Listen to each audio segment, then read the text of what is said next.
لا حول ولا قوة إلا بالله العلي العظيم حسبنا الله ونعم الوكيل ونعم المولى ونعم النصير أعوذ بالله من الشيطان الرجيم بسم الله الرحمن الرحيم اللهم كل وليك الحجة ابن الحسن صلواتك عليه وعلى آبائه في هذه الساعة وفي كل ساعة وليا وحافظا وقائدا وناصرا ودليلا وعينا حتى تسكنه أرضك طوعا وتمتعه فيها طويلا اللهم صل على محمد وآل محمد أعوذ بالله من الشيطان الرجيم بسم الله الرحمن الرحيم الحمد لله رب العالمين والصلاة والسلام على سيد الأنبياء والمرسلين خاتم النبيين سيدنا نبينا شفيعنا طبيب قلوبنا أبي القاسم محمد اللهم صل على محمد وآل محمد وأجل فرجه وأهل بيته الطيبين الطاهرين المعصومين المظلومين أما بعد فقد وقال الله تعالى في كتابه المبين قوله الحق أعوذ بالله من الشيطان الرجيم بسم الله الرحمن الرحيم ألف لام ميم ذلك الكتاب لا ريب فيه هدى للمتقين صلوات اللهم صل على محمد وآل محمد وأجل فرجه السلام علیکم ورحمۃ اللہ وبرکاتہ. وعلیکم السلام ورحمۃ اللہ وبرکاتہ. جیسا کہ ہم سب جانتے ہیں کہ یہ عشرہ زینبیہ کی دوسری مجلس ہے اور اس مجلس میں ہمارا جو عنوان ہے، ٹاپک ہے، وہ یہ ہے کہ قرآن ہدایت کرتا ہے. قرآن کس طرح ہدایت کرتا ہے اور کن لوگوں کی ہدایت کرتا ہے. کل کی تمہیدی مجلس میں ہم نے بیان کیا کہ قرآن متقی کی ہدایت کرتا ہے. قرآن ان لوگوں کی ہدایت کرتا ہے جو ہدایت کو قبول کرنے کے لیے تیار ہوتے ہیں. قرآن ان کی ہدایت کرتا ہے جو اپنی روح کو پاک و پاکیزہ رکھنے کی کوشش کرتے ہیں. قرآن ان کی ہدایت کرتا ہے جو قرآن کو اللہ کو راضی کرنے کے لیے تلاوت کرتا ہے. اور قرآن ان کو راضی کرتا ہے جو لوگوں کی مدد میں بڑھ بڑھ کر آگے بڑھتے ہیں اور جلدی کرتے ہیں. اب سوال یہ پیدا ہوتا ہے کہ کیا قرآن لوگوں کو منافقت کی طرف بھی نعوذ باللہ دعوت دیتا ہے؟ کیونکہ خدا قرآن میں کہہ رہا ہے کہ کچھ لوگ اگر قرآن پڑھیں گے تو وہ میری طرف آ جائیں گے اور کچھ لوگ قرآن پڑھ کر منافق ہو جائیں گے. یعنی جتنا وہ ان آیتوں کو پڑھتے جائیں گے اللہ تعالیٰ منافقت کے دروازے ان کے دلوں میں کھولتا چلا جائے گا. تو یہ کون سے لوگ ہوتے ہیں کہ جن کے دلوں میں اللہ تعالیٰ قرآن کے نور کو اتارتا نہیں ہے؟ کہا جاتا ہے کہ قرآن پڑھنے سے دل میں نیکی اور اللہ کی محبت پیدا ہوتی ہے. تو پروردگار کہتا ہے کہ نیکی ان لوگوں کے دل میں پیدا ہوتی ہے جو کہ قرآن کو پڑھتے ہیں اس لیے کہ انہیں ہدایت ملے.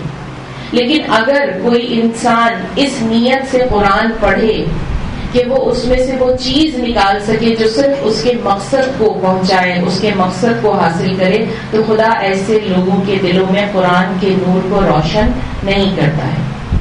اپنے ٹاپک کو، اپنے موضوع کو اسٹارٹ کرنے سے پہلے میں نے کل وعدہ کیا تھا کہ میں ہر روز آپ کو قرآنی اعمال بتاؤں گی جس کے ذریعے آپ اپنی مصیبتوں کو، اپنی تکلیف کو، اپنے پرابلم کو حل کر سکیں.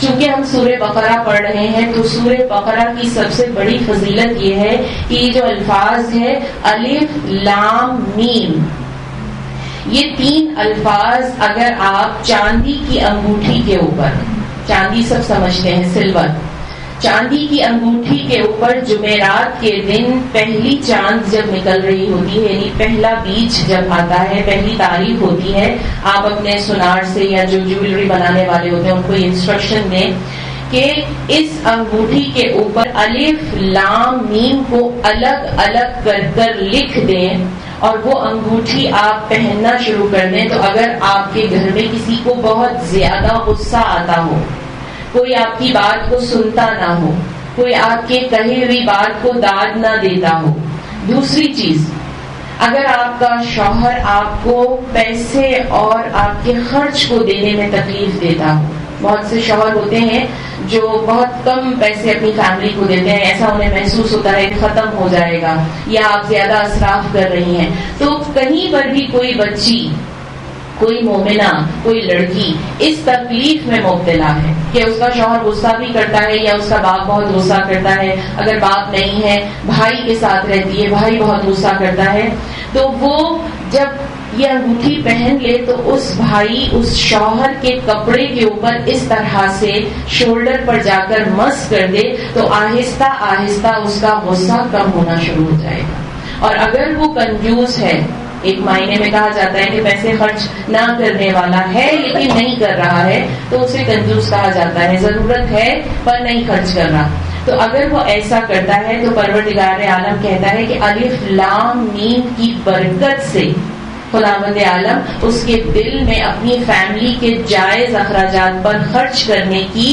توفیقات عنایت فرما دیتا ہے، یعنی اس کے دل میں اللہ ہدایت دے دیتا ہے۔ پر محمد والے محمد صلی اللہم صلی علی محمد وآل محمد وعجل فرجہ۔ امام جعفر صادق علیہ السلام ارشاد فرماتے ہیں، اللہم صلی علی محمد وآل محمد وعجل فرجہ۔ امام جعفر صادق علیہ السلام ارشاد فرماتے ہیں، اپنے صحابہ کے بیچ میں بیٹھے ہوئے ہیں اور ہدایت کے اوپر لوگوں کے ساتھ گفتگو ہو رہی ہے، تو امام فرماتے ہیں کہ ہدایت ان لوگوں کو ملتی ہے جن کے اندر تکبر نہیں ہوتا ہے۔ تکبر یعنی غرور کرنا، غرور یعنی کسی بھی ایسی چیز کو جو ان کے اندر موجود ہے۔ اگزامپل، میں غرور کرنا شروع کر دوں کہ میں بہت اچھی مجلس پڑھتی ہوں، یعنی میں غرور کرنا شروع کر دوں کہ میرے سے بہترین مرثیہ کوئی پڑھ ہی نہیں سکتا، تو یہ کیا کہلائے گا؟ تکبر کہلائے گا، غرور کہلائے گا۔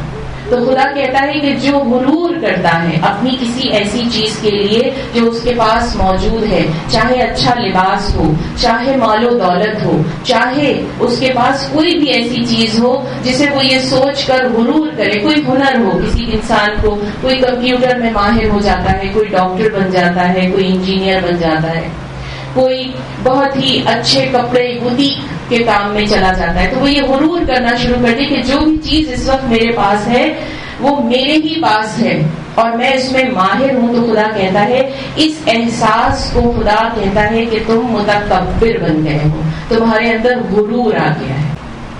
خدا قرآن میں کہتا ہے کہ ایسے لوگوں کو میں ہدایت نہیں دیتا، یعنی اگر ہم یہ کہیں کہ ہم تو روز قرآن پڑھتے ہیں لیکن اندر ہی اندر ہم غرور میں مبتلا ہیں کہ کیا اچھی آواز ہے، کتنی اچھی تلاوت کرتے ہیں ہم، جب ہم قرآن پڑھتے ہیں تو ہمارے ہی کانوں کو بہت اچھی لگ رہی ہوتی ہے، لوگ سنیں گے تو کتنا خوش ہوں گے، کتنی میری واہ واہی ہوگی۔ تو جب ایسے خیالات ہمارے دل میں آنا شروع ہو جاتے ہیں تو پروردگار کہتا ہے کہ میں ایسے لوگوں کے دلوں میں ہدایت کے نور کو پیدا نہیں کرتا۔ تو ایک شخص نے امام سے کہا کہ یا امام، میں اچھے کپڑے پہنتا ہوں، میرے پاس اچھی سواری ہے، میرے پاس اچھا گھر ہے، میں بہت اچھا کھاتا پیتا ہوں، تو کیا یہ بھی غرور میں شامل ہوتا ہے؟ تو امام نے مسکرا کر کہا کہ نہیں، اگر تم اچھے کپڑے اس لیے پہنتے ہو کہ تمہارا جسم ڈھک جائے اور جب تم عبادت کرو تو پروردگار ان کپڑوں میں تمہیں دیکھ کر خوش ہو، تو یہ کپڑے بھی جو تم نے مہنگے ترین پہنے ہیں عبادت میں شامل ہو جائیں گے۔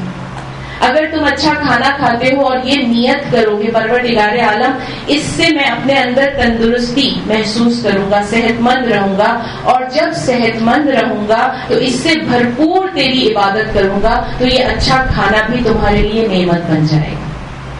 اگر تمہارے پاس بہترین سواری ہے، اس پر سوار ہوتے ہوئے یہ خیال کرو، یہ محسوس کرو کہ اس سواری سے میں اپنی جگہ پر تیزی سے پہنچ جاؤں گا پروردگار اور تیری حمد و ثنا کرتا رہوں گا، تو یہ سواری بھی تمہارے لیے نعمت بن جائے گی۔ لیکن اگر کسی مجمع میں اچھے کپڑے پہن کر جاؤ اس نیت سے کہ سامنے والا جو انسان ہے وہ تمہیں دیکھ کر تمہاری واہ واہ کرے گا، تمہارے کپڑوں کی قیمت کا اندازہ کرے گا، تو یہ تکبر میں شامل ہو جاتا ہے۔ ایک ہی چیز کے دو پہلو ہو گئے۔ اچھے کپڑے پہننا خدا کی نظر میں بہت اچھا ہے. خدا کہتا ہے میرے دربار میں آؤ تو تیار ہو کر آؤ, خوشبو لگاؤ, بہترین کپڑے پہنو, اچھے مصلی پر نماز پڑھو, بہترین تسبیح اور مور اپنے پاس رکھو, اچھی کتابیں رکھو. لیکن اگر یہی کتاب, یہی مور, یہی کپڑے, یہی مصلی آپ نے ظاہری دکھاوے کے لیے شامل کیا تو خدا کہتا ہے کہ یہ تکبر کی نشانی ہے. سب سے پہلا تکبر کس نے کیا تھا؟ شیطان نے کیا تھا. خداوند عالم چاہتا تو کیا حضرت آدم کو نور سے خلق نہیں کر سکتا تھا؟ اس کی قدرت میں کوئی کمی تھی؟ بہترین نور سے خلق کر سکتا تھا. تو شیطان تکبر ہی نہیں کرتا. شیطان نے تکبر کیوں کیا؟ شیطان نے تکبر نہیں کیا تھا, شیطان نے استغفار کیا تھا. یہ کیا ہوتا ہے کہ کسی کی انسان کی حکم عدولی کرنا, یعنی اس کے احکام کو نہ ماننا, استکبار بولتے ہیں اس کو. کیا کیا شیطان نے؟ شیطان پہلے سے ہی اللہ کے حکم کی نافرمانی کرتا تھا. وہ جتنی عبادتیں کرتا تھا, 6000 سال تک شیطان نے عبادت کی, لیکن اس کی عبادت میں کہیں بھی قربت خداوندی شامل نہیں تھی, اللہ کی قربت نہیں تھی. اس کی نیت میں ہمیشہ یہ تھا کہ جب میں زیادہ عبادت کروں گا تو دوسرے فرشتوں کو, دوسری ارواح کو امپریس کروں گا, متاثر کروں گا. تو جب ہم اپنی کوئی عبادت کرتے ہیں, کوئی بھی عبادت, یعنی آپ اپنے گھر سے نکلے اور آپ نے اپنے گھر سے نکل کر ایک بازار میں جا کر کوئی چیز خریدنی ہے, اس راستے پہ چلتے ہوئے بھی اگر کسی لمحے آپ کے دل میں یہ خیال آ جائے کہ میں سب سے افضل ہوں, میں ان میں سے بہتر ہوں, تو یہ تکبر میں شامل ہو جاتا ہے. کیا کرتا تھا وہ شیطان؟ ہر روز عبادت کرتا تھا, اتنی عبادتیں کرتا تھا کہ فرشتے اس سے متاثر ہو گئے تھے اور کہا خدا سے کہ اس شیطان کو ہم اوپر آسمان پہ لے آتے ہیں. تو خدا نے یہ نہیں کہا کہ ہاں جاؤ لے آؤ, خدا نے کہا جو تم چاہتے ہو. خدا کی مرضی نہیں تھی, فرشتے لے آئے اسے اوپر, اور جب لے آئے تو اس کے بعد اس نے اور زیادہ عبادت شروع کر دی. کیوں؟ تاکہ فرشتوں کو متاثر کر سکے, امپریس کر سکے. اور اسی طرح سے کہ جب حضرت آدم کو اللہ تعالیٰ نے خلق کیا اور یہ کہا کہ میں اپنی روح پھونکتا ہوں, جیسے ہی روح آ جائے تم سب سجدہ کرنا. کیوں کہا؟ تاکہ فرشتوں کا امتحان لے سکے, تاکہ شیطان کا اصل چہرہ فرشتوں اور دنیا والوں کے سامنے لا سکے. خدا چاہتا تو نور سے بنا دیتا اور شیطان کو کوئی اعتراض بھی نہ ہوتا کہ یہ تو خدا کے نور سے بنا ہے, لیکن مٹی سے اسی لیے بنایا تاکہ یہ احساس دلا سکے کہ اس میں سے سچائی کون سی ہے اور جھوٹی عبادت کون سی ہے. دنیا میں بھی اللہ تعالیٰ ہمیں یہی دکھاتا ہے. آپ نے کبھی دیکھا کہ کوئی انبیاء, کوئی اولیاء, کوئی اوصیاء اور جتنے امام بہت دولت مند, کیا وہ رسول خدا کو دولت سے نواز نہیں سکتا تھا؟ جو نبوت سے نواز سکتا ہے وہ دولت سے بھی نواز سکتا تھا. خدا کے خزانے میں کوئی کمی نہیں ہے, لیکن کیا کیا پروردگار نے کہ اگر وہ اسے دولت سے نواز دیتا, اگر وہ رسول خدا کو دولت دے دیتے تو لوگ دولت کی وجہ سے اسلام میں داخل ہوتے, رسول خدا کے احترام میں اور ان کے دین کی سچائی کی وجہ سے نہیں ہوتے. آج دنیا میں کیا ہوتا ہے کہ جہاں پر بھی ہم بہت زیادہ پیسے والے, دولت والے لوگوں کو دیکھتے ہیں تو ان کے پاسٹ میں جائیں تو بہت بری بری چیزیں ہمیں نظر آتی ہیں, لیکن وہ سب ہم چھپا دیتے ہیں. کیوں؟ کیونکہ سامنے جو چیز ہوتی ہے وہ دولت ہوتی ہے.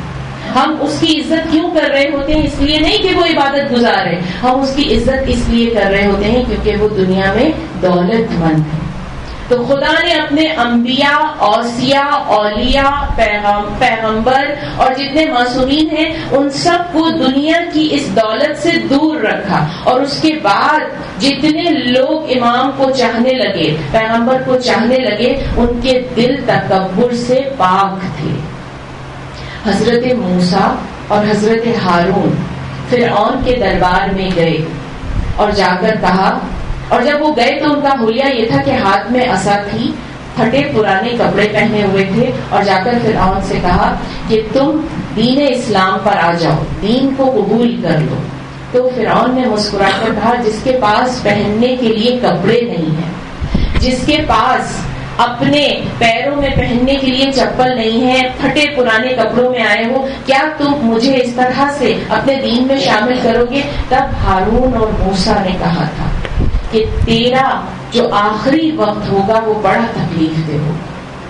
تو خدا یہاں سمجھانا چاہ رہا ہے کہ دنیا میں اگر آپ کسی کو بہت امیر و کبیر دیکھتے ہیں، دنیا میں اگر کسی کے پاس بہت زیادہ مال و دولت ہے، کسی کے پاس کوئی بہت شہرت ہے، کسی کے پاس کوئی بہت بڑا ہنر ہے، تو اس سے آپ متاثر نہ ہو جائیں، اور متاثر ہونے کے بعد اپنے رب کی نافرمانی کرتے ہوئے اس کے آگے آگے جانا نہ شروع کر دیں، کیونکہ جو معتبر نظر آتا ہے اصل میں وہ معتبر ہے یا نہیں یہ تحقیق کرنی ہے، اور جب تحقیق کر لیں تو آپ کو صرف اور صرف اہل بیت ہی معتبر نظر آئیں گے۔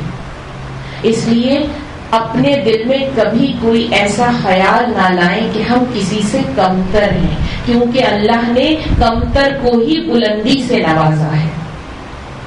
سارے اہل بیت جو تھے وہ ہمارے غریب تھے، جتنے سادات ہیں ہمارے، وہ آپ دیکھیں آج بھی سادات غریب ہی ہوتا ہے، لیکن اس کا مرتبہ کتنا بلند ہے۔ دنیا میں کہیں پہ بھی جائیں آپ کو کوئی بھی سید امیر نظر نہیں آئے گا۔ کیوں نظر نہیں آئے گا؟ جبکہ خدا نے اس کو سعادت بنا کر دنیا میں بھیجا ہے، تو پھر اپنی ساری دولتیں اسے دے دیتا نہیں۔ وہ دنیا میں لوگوں کے سامنے ایک رول ماڈل ہے، دکھانا چاہتا ہے کہ خدا کے برتر وہ ہے کہ جسے خدا برتر بنانا چاہے۔ مال و دولت سے کوئی برتر امیر اور بڑا نہیں ہو سکتا ہے۔ تو ان چیزوں کے اوپر اپنے آپ کو تکبر میں مبتلا مت کرو، کیونکہ اگر تکبر کرو گے تو پروردگار کہتا ہے کہ تمہارے دل میں ہدایت کے نور کو میں روشن نہیں کر سکوں گا۔ بر محمد والے محمد صلوات اللہم صلی علی محمد وآل محمد وعجل فرجہ۔ حضرت علی ابی طالب علیہ السلام، اللہم صلی علی محمد وآل محمد وعجل فرجہ۔ امیر المومنین ہمیں سکھاتے ہیں کہ کس طرح سے ہمیں لوگوں کے ساتھ اپنے ویوہار کو، اپنے رہن سہن کو کرنا ہے، اور کسی کو اگر ہماری ذات سے تکلیف پہنچ جائے تو اس کے لیے ہمیں پھر کیا کرنا چاہیے۔ امیر المومنین ابن ابی طالب علیہ السلام ایک بار راستے سے گزر رہے ہیں، دیکھا ایک عورت پانی کا ایک کوزہ لے کر جا رہی ہے۔ اب امیر المومنین نے اس سے کہا کہ بی بی میں تمہاری مدد کرنا چاہتا ہوں، کیونکہ یہ کوزہ بہت بڑا ہے اور تم سے اٹھایا نہیں جا رہا ہے، بہت تکلیف میں ہو تم، نظر آ رہا ہے مجھے۔ تو اس بی بی نے کہا کہ ہاں آپ میری مدد کر دیں، یہ مجھ سے اٹھایا نہیں جاتا۔ امیر المومنین نے جب وہ کوزہ، وہ مٹکا اٹھا کر اپنے سر پر رکھا اور اس کے ساتھ چلنے لگے، تو اس عورت نے چلتے چلتے کہا کہ جانتے ہیں کہ میرے شوہر کو علی کی جنگ میں شہید کر دیا گیا۔ اب وہ عورت یہ نہیں جانتی ہے کہ مولا علی اس کے ساتھ چل رہے ہیں۔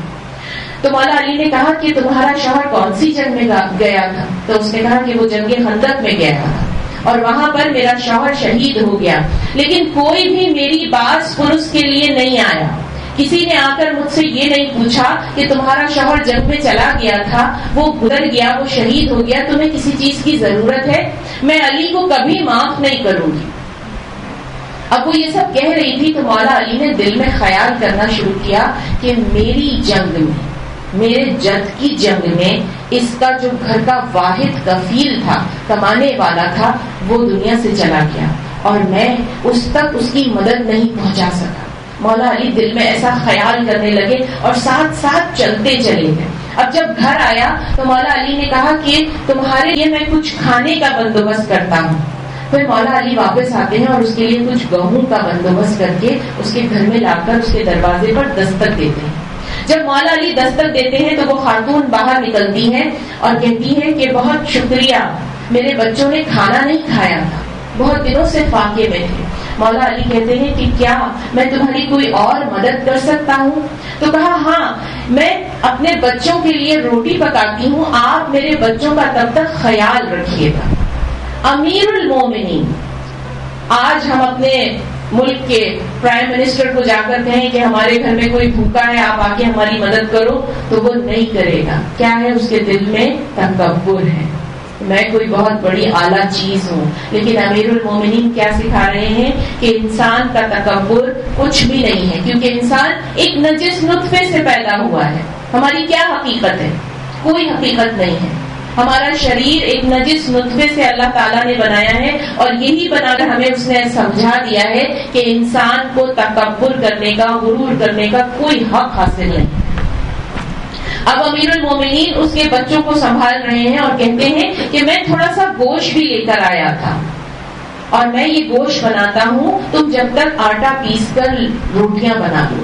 اب وہ عورت روٹی بنا رہی ہے اور امیر المومنین نے اس گوشت کو پکا کر بچوں کو مسل مسل کر کھلانا شروع کیا. ابھی وہ یہ کر ہی رہے تھے کہ اتنے میں پڑوس کی ایک عورت آئی جو امیر المومنین کو جانتی تھی. اس عورت نے کہا دوسری عورت سے، یہ تو کیا کرتی ہے؟ یہ تو وقت کے حاکم ہے، یہ علی مرتضیٰ ہے، تو اس سے اپنے بچوں کی تیمارداری کروا رہی ہے. وہ عورت امیر المومنین کے پیروں میں گر گئی اور کہا مجھے معاف کر دیجیے، میں نے آپ کے لیے دل میں برے برے خیال کیے، آپ تو رحم دلی کے اعلیٰ درجے پر فائز ہیں. تو اس نے کہا کہ مولا جب میں آپ کو برا بھلا کہہ رہی تھی تو آپ نے سامنے سے یہ کیوں نہیں کہا کہ میں ہی علی ہوں، تم میرے ہی بارے میں بات کر رہی ہو؟ تب مولا نے فرمایا کہ ہمارے جد رسول خدا نے کہا ہے کہ اگر کوئی تمہارے ساتھ برائی بھی کرے، تمہیں تکلیف ہی کیوں نہ پہنچائے، کبھی اٹھ کر اسے سامنے سے جواب نہ دے.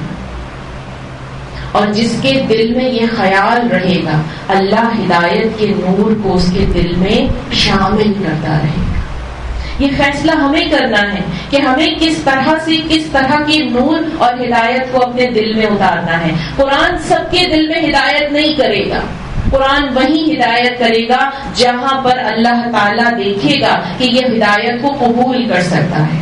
کہا جاتا ہے نا کہ بہت سارے لوگ جو ہیں وہ منکر ہو جاتے ہیں، تو نعوذ باللہ جب ہدایت خدا دیتا ہے تو کیا منکر بھی خدا بناتا ہے؟ خدا کی طرف سے کبھی شر نہیں آتا، خدا کی طرف سے کبھی کوئی برائی نہیں آتی، خدا کی طرف سے ہمیشہ نور ہی نور آتا ہے، ہدایت ہی ہدایت آتی ہے. وہ لوگ وہ ہوتے ہیں جب اللہ ایک بار یہ احساس دلاتا ہے. کبھی آپ کے ساتھ یہ ایسا ہوا ہوگا کہ آپ کے دل میں یہ خیال آئے کہ میں فلانے رشتہ دار کو فون کرتی ہوں خیریت معلوم کرنے کے لیے.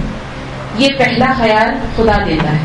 دوسرا خیال کیا ہوتا ہے؟ اتنے دنوں سے اس نے بھی مجھے نہیں پوچھا، مجھے کیا ضرورت ہے اسے فون کرنے کی، اس کی خیریت دریافت کرنے کی. یہ دوسرا خیال شیطان ہمارے دل میں دیتا ہے. ہم نے ہمیشہ پہلے خیال کو فالو کرنا ہے، پہلے خیال، پہلی نیکی کی طرف آگے بڑھنا ہے. جب ہم اس نیکی کی طرف بڑھتے چلے جائیں گے تو رب کائنات ہدایت ہمارے اندر ڈالتا چلا جائے گا. جو ہدایت کو بار بار رد کرتا ہے، یعنی مجلسوں میں ہم سنتے ہیں حجاب کرو، بار بار سنتے ہیں لیکن اس پہ عمل نہیں کرتے، تو خدا پھر کہتا ہے کہ اسے میں چھوڑ دیتا ہوں، اپنی نظر کرم کو ہٹا دیتا ہوں. اور جب خدا کی طرف سے ہدایت نہیں آئے گی تو انسان پھر گمراہی میں ہی جائے گا. یعنی خدا خود کسی گمراہی میں مبتلا نہیں کرتا، خدا ہمارے پاس سے ہدایت کو ہٹا دیتا ہے، ہدایت کی توفیق کو نکال دیتا ہے. جب مجھے کوئی چیز کوئی سمجھائے گا ہی نہیں تو میں کہاں جاؤں گی؟ میں گناہ کی طرف چلنا شروع ہو جاؤں گی، میں برائی کو پکڑنا شروع کر دوں گی. تو ہمیں اللہ کے نور کو حاصل کرنے کے لیے اپنے دل سے تکبر کو باہر نکالنا ہے تاکہ قرآن ہمیں فائدہ پہنچا سکے. آپ کے سامنے ایک واقعہ بیان کرتی ہوں بابا سے بلند سوال.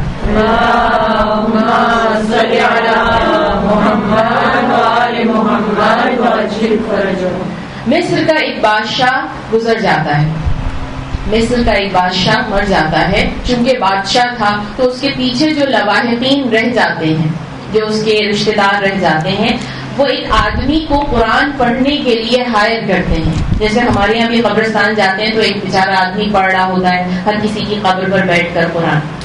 تو اسی طرح سے کہا جاتا ہے کہ 40 دن تک بادشاہ کی قبر پر بیٹھ کر قرآن تمہیں پڑھنا ہے اور تمہیں یہ معاوضہ دیا جائے گا. کچھ روز تو لوگ دیکھتے ہیں کہ وہ قرآن پڑھ رہا ہوتا ہے، تھوڑے دنوں کے بعد وہ آدمی غائب ہو جاتا ہے. لوگ اسے ڈھونڈتے ہیں، تلاش کرتے ہیں، اسے سب جگہ سرچ کرتے ہیں لیکن وہ آدمی انہیں نظر نہیں آتا. بڑی مشکل سے اسے ڈھونڈ کر نکالا جاتا ہے. اب بلایا جاتا ہے کہ بھئی تمہیں بادشاہ کے لیے معمور کیا گیا تھا کہ تم وہاں بیٹھ کر قرآن کریم کی تلاوت کرو گے تاکہ اس کا اسے ثواب ملتا رہے، تو تم کہاں غائب ہو گئے؟ تو اس نے کہا کہ نہیں، مجھے استعفیٰ دینا ہے، ڈیمیشن دینا ہے، میں یہ کام نہیں کر سکتا۔ تو کہا کیوں نہیں کر سکتے؟ کہا نہیں، میں نہیں کر سکتا۔ تو بادشاہ کے جو لوگ تھے، وزیر اور دوسرے، تو انہوں نے کہا کیا تمہیں پگہار کم لگتی ہے، تمہاری تنخواہ کم ہے، تو ہم تمہارے پیسے بڑھا دیتے ہیں۔ تو وہ یہ کہتا ہے نہیں، تم چاہے مجھے کتنے ہی پیسے کیوں نہ دو، لیکن میں بادشاہ کی قبر پر بیٹھ کر قرآن کی تلاوت نہیں کروں گا۔ اب لوگ حیران ہیں، اب ضد میں آ گئے وزیر اور دوسرے لوگ کہ نہیں، جب تک تم ہمیں ریزن نہیں بتاؤ گے، وجہ نہیں بتاؤ گے، ہم تمہیں استعفیٰ نہیں دینے دیں گے۔ اب وہ مجبور ہوا، اور مجبور ہونے کے بعد کہا کہ میں نے 3 دن تک قرآن کی تلاوت اس جو قبر میں بادشاہ موجود ہے کی۔ ہر روز وہ جو بادشاہ تھا میرے خواب میں آتا تھا، میرا گریبان پکڑ کر کہتا تھا کہ آئندہ میری قبر پر قرآن کی تلاوت نہیں کرنا۔ تو میں نے پوچھا کیوں نہیں کرنا؟ تو ہر رات اس نے مجھے یہ کہا کہ جب جب تم قرآن کی تلاوت کرتے ہو، ایک ایک الفاظ، ایک ایک آیت پڑھنے کی وجہ سے مجھ پر عذاب نازل ہوتا ہے۔ اب وہ حیران ہو گیا کہ کیوں عذاب نازل ہوتا ہے؟ قرآن تو رحمت ہے، نور ہے، ہدایت ہے۔ مرنے کے بعد جب قرآن کی تلاوت کی جاتی ہے تو لوگوں کو ثواب ملتا ہے۔ ہم بھی پڑھتے ہیں، یاسین پڑھتے ہیں، ملک پڑھتے ہیں، رحمان پڑھتے ہیں، انا انزلنا کی تلاوت کرتے ہیں، سورہ کوثر پڑھتے ہیں۔ تو سب نے کہا کہ کیوں اس پہ عذاب نازل ہوتا ہے؟ کہا جب تم میرے لیے قرآن کی تلاوت کرتے ہو اور جب اس میں یہ آتا ہے الحمدللہ رب العالمین یا ہدی للمتقین یا وبالوالدین احسانا وذی القربى والیتامی والمساکین، اور جب کہا جاتا ہے حجاب کرو، جب کہا کسی کا حق نہ مارو، اور جب وہ چیزیں آتی تھیں تو اللہ کی طرف سے عذاب آتا تھا اور ایک فرشتہ کہتا تھا کہ دیکھ میں نے قرآن میں لکھا تھا کہ تجھے یہ کرنا ہے لیکن تو نے نہیں کیا، اس لیے آج ان الفاظوں کی برکت تجھے نہیں ملے گی۔ کیا سمجھایا کہ قرآن میں ہم پڑھ رہے ہیں کہ ہمیں ہدی للمتقین بنا دے پروردگار، ہم تو اپنے رب کی عبادت کرتے ہیں، تجھے ایک مانتے ہیں، نماز پڑھتے ہیں۔ پروردگار سورہ نور میں فرما رہا ہے کہ حجاب کرو، اپنے شوہر، اپنے بیٹوں، اپنے بچوں کے سامنے بھی حجاب کرو، نہیں کرو گے مر جاؤ گے، اور جب اس قرآن کی تلاوت کی جائے گی تو وہی الفاظ آپ کے لیے عذاب قبر بن جائیں گے۔ ہدایت کسے ملے گی؟ جو پڑھے گا بھی اور مانے گا بھی اور اس پر عمل بھی کرے گا۔ یہ قرآن معجزہ ہے، اس سے معجزات ہوتے ہیں۔ جب تک ہم ان معجزوں کو اپنے دل میں نہیں اتاریں گے، اپنی زندگی میں نہیں اتاریں گے، اللہ کی طرف سے ہدایت پاسبل نہیں ہے۔ خدا ہدایت اسے دیتا ہے جو ہدایت کو اسی طرح سے قبول کرتا ہے جس طرح اللہ ہماری زندگی میں شامل کرا۔ ہم بھی اپنے کتنے مومنین کے لیے دعائیں کرتے ہیں، قرآن کی تلاوت کرتے ہیں، اگر اللہ تعالیٰ کی طرف سے ان پہ عذاب آیا تو ضرور ان کی ہی کوئی نہ کوئی کوتاہی ہوگی۔ اس لیے دنیا میں رہنا ہے تو رب کائنات کے بتائے ہوئے راستے کے مطابق اپنی زندگی کو گزاریں، اور کبھی بھی تکبر کو اپنے دل میں جگہ نہ دیں، کبھی بھی غرور میں مبتلا نہ ہو، تو رب کائنات آپ کو اس دنیا میں بھی کامیاب کرے گا اور آخرت میں بھی کامیاب کرے گا۔ پر محمد والے محمد صلوات اللہم صلی علی محمد وعلی محمد وعجل فرجہ۔ کل انشاءاللہ میں آپ کے سامنے اس کا دوسرا پہلو کہ کن لوگوں کو اور ہدایت ملتی ہے اور وہ کون سے لوگ ہیں جو ہدایت سے محروم رہ جاتے ہیں، اور تکبر کو ختم کرنے کا علاج کیا ہے، اور ساتھ میں کچھ قرآنی اعمال کا اور ذکر کروں گی۔ اور اب ہم چلتے ہیں سب لوگ کربلا کی طرف۔ کربلا وہ مقام ہے کہ جہاں ہمیں ہدایت ملتی ہے، کس طرح؟ جس طرح حر کو ہدایت ملی تھی۔ کربلا وہ جگہ ہے جو ہمیں ہر روز ہدایت دے رہی ہے۔ ہم سب جب کربلا کو یاد کرتے ہیں تو ایثار و قربانی ہمارے دل میں جگہ دیتی ہے کہ ایک بیٹے نے باپ پر کیسے قربانی دی، ایک بیٹی نے اپنے باپ پر کیسے قربانی دی، ایک نواسے نے اپنے نانا پر کیسے قربانی دی۔ امام حسین نے رسول خدا کے دین کو بچانے کے لیے کیا کیا قربانی دی. اور جب ہمارے دلوں میں قربانی کا جذبہ پیدا ہو جاتا ہے تو آنکھوں سے بے اختیار آنسو نکلنا شروع ہو جاتے ہیں. اب ایک مرتبہ عاشورہ کا دن گزر گیا ہے. ساری بیویاں میدان کربلا میں بیٹھی ہوئی ہیں. کہا جاتا ہے، مقتل کی کتابوں میں لکھا ہے کہ جب عاشور کا دن آیا نا تو کالی آندھی اور لال آندھی چلنا شروع ہو گئی تھی. آسمان سے خون کی بارش ہونا شروع ہو گئی تھی. اس زمانے کے تمام لوگوں نے لکھا ہے جو کتابوں کو لکھا کرتے تھے کہ آسمان سے خون کی برسات ہوئی. اور یہ کوئی جھوٹی بات نہیں ہے. انٹرنیٹ پر جائیے گا، انٹرنیٹ پر جا کر دیکھیے گا کہ کچھ برس پہلے انڈیا میں لال پانی کی بارش ہوئی تھی.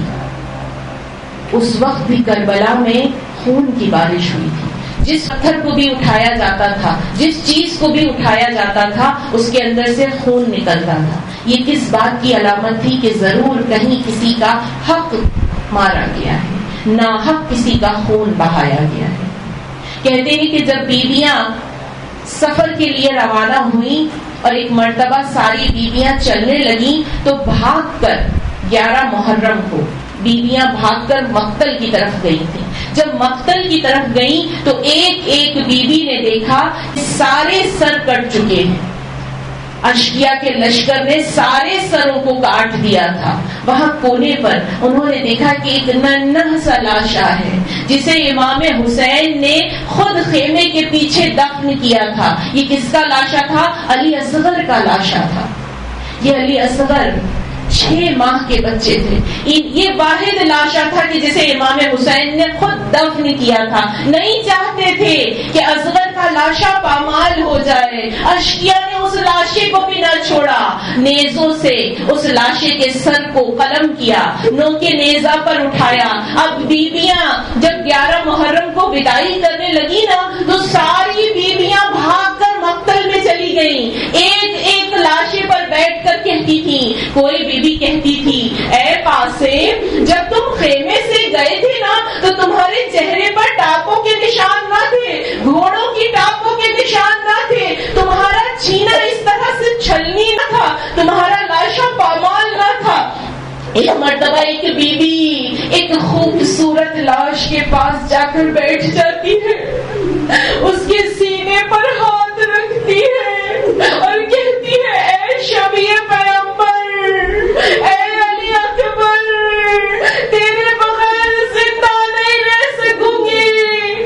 علی اکبر، تیرے بغیر جینا بڑا مشکل ہے. ابھی ایک لاش سے اٹھی نہ پائی تھی کہ ایک بیوی اور اٹھتی ہے اور کہتی ہے، اے میرے لختے جگر حسین.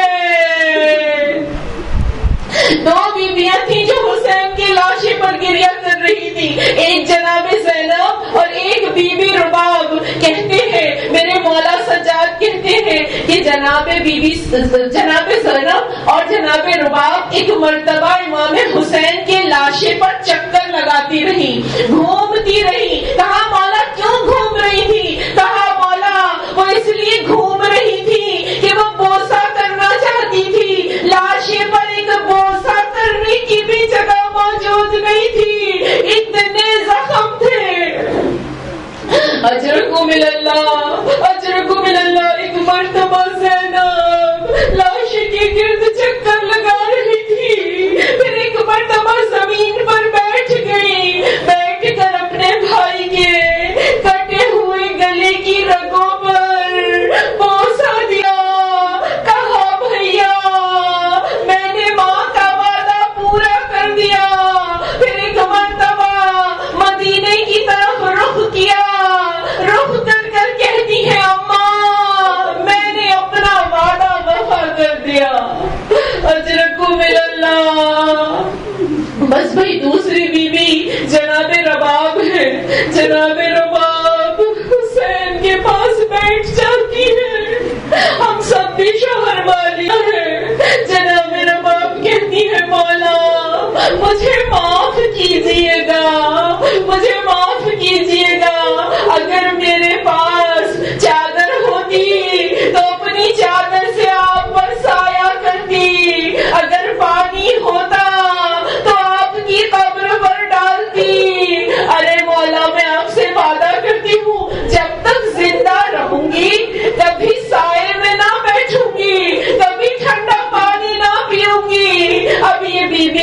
رونے لگی. جناب زینب جب جا رہی تھی نا تو 2 لاشیں ایسے تھے کہ جس کی بدائی جناب زینب نے نہیں کی تھی. جناب زینب نے بس دل میں کہا اے الوداع محمد، میرے لاڈلو، ماں تمہیں الوداع کہتی ہے پر گریہ نہیں کیا. گریہ کیوں نہیں کیا؟ مقتل میں لکھا ہے، کہا گریہ اس لیے نہیں کیا کیونکہ بیویوں کے دل ٹوٹ جاتے. جناب زینب نے الوداع کر دیا. کربلا سے شام کو پہنچی، شام سے واپس رہائی ملی. 3 دن تک بیویوں نے گریہ کیا. ایک ایک سر آتے جاتے تھے، ایک ایک تبرک آتے جاتے تھے. ایک مرتبہ 2 چھوٹی چھوٹی بالیاں نظر آئی. بیوی نے کہا یہ بالیاں مجھے دے دو. یہ بالی پہننے والی ابھی دنیا میں موجود نہیں ہے. پھر ایک مرتبہ 2 سر آئے. کسی بیوی نے بھی ان سر کو نہ لیا. جو سر لے کر آیا تھا نا کہنے لگا کیا ان کی ماں دنیا میں نہیں ہے؟ کیا ان کی ماں خیموں میں جل گئی تھی؟ بیوی فضا سے رہا نہ گیا. کہا یہ 2 شہزادے میرے ہیں، میری بیوی کے شہزادے ہیں. لاؤ مجھے آنا محمد کے سر کو دے دو. اب ہر بیوی گریہ کر رہی ہے. ایک مرتبہ ایک سر آیا. بیوی نے کہا یہ میرے علی اکبر کا سر ہے، لاؤ میری گود میں رکھ دو. علی اکبر کے سر کو لیا، اپنے سانوں پر رکھا. کہا اے علی اکبر، تمہارے بغیر ماں زندہ نہیں رہ سکتی. انا للہ و انا الیہ راجعون. انا للہ و انا الیہ راجعون. الا لعنت اللہ علی قوم الظالمین.